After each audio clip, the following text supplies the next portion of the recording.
欢迎来到巴巴娱乐呀频道，请订阅频道，所以大家不要错过当天最热门的新闻。我们今天的时事通讯包括以下内容：狐妖小红娘王权篇未播先火，诚意李一桐演绎古装超级英雄；蛛丝之景剑气破空，一段虐恋史诗即将席卷金秋。王权富贵与青铜的宿命虐恋即将在荧幕上绽放。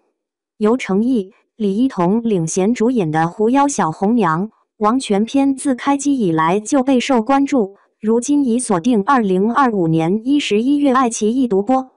这部改编自驼小新同名漫画的作品，凭借其顶级实景美学与演员们的精湛演技，未播先热，预约量已突破344万。抖音预告播放量更是超过2.3亿次。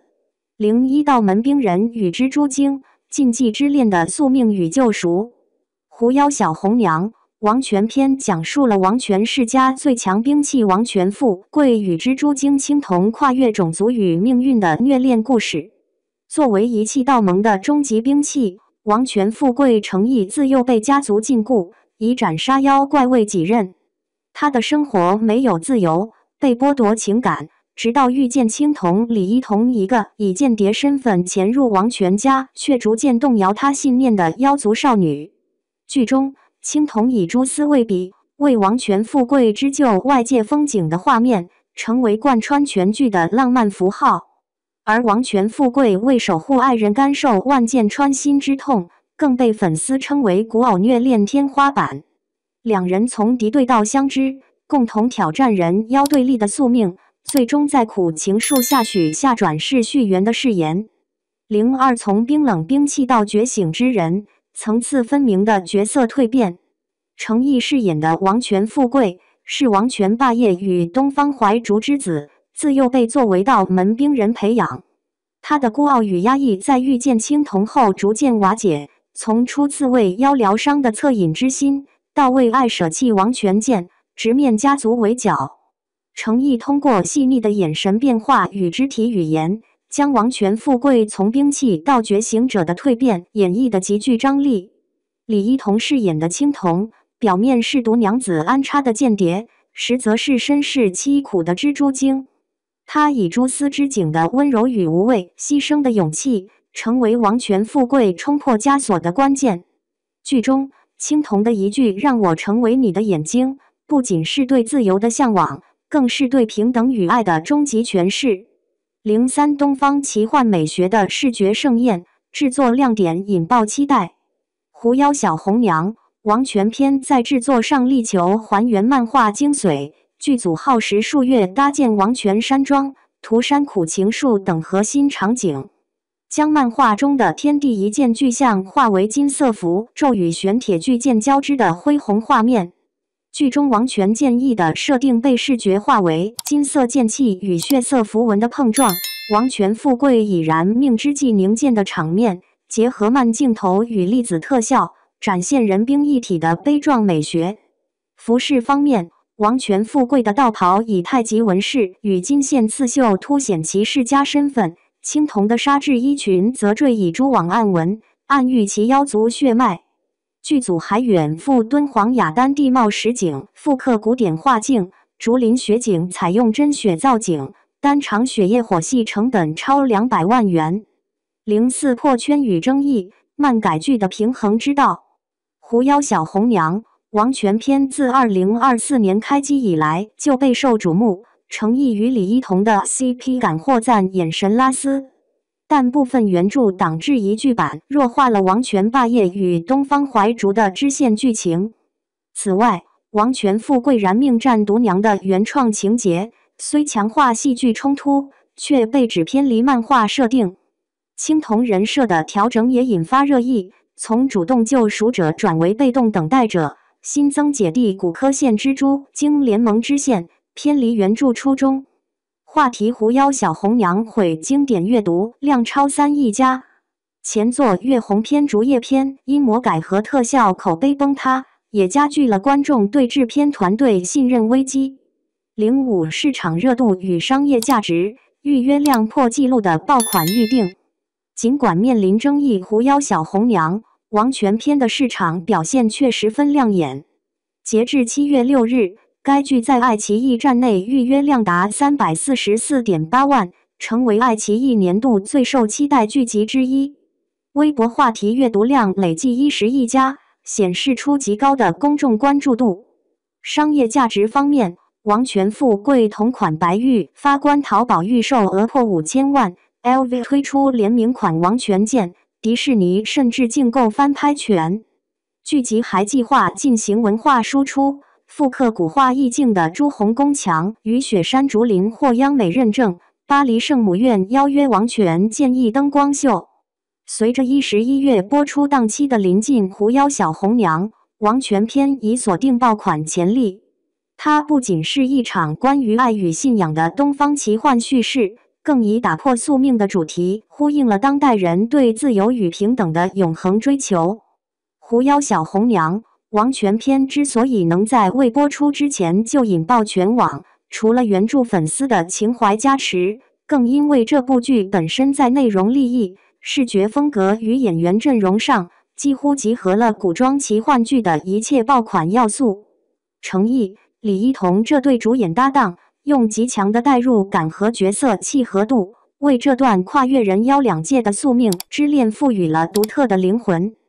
首先，从故事层面来看，王权篇相比此前的月红篇、竹叶篇，主题更加深沉。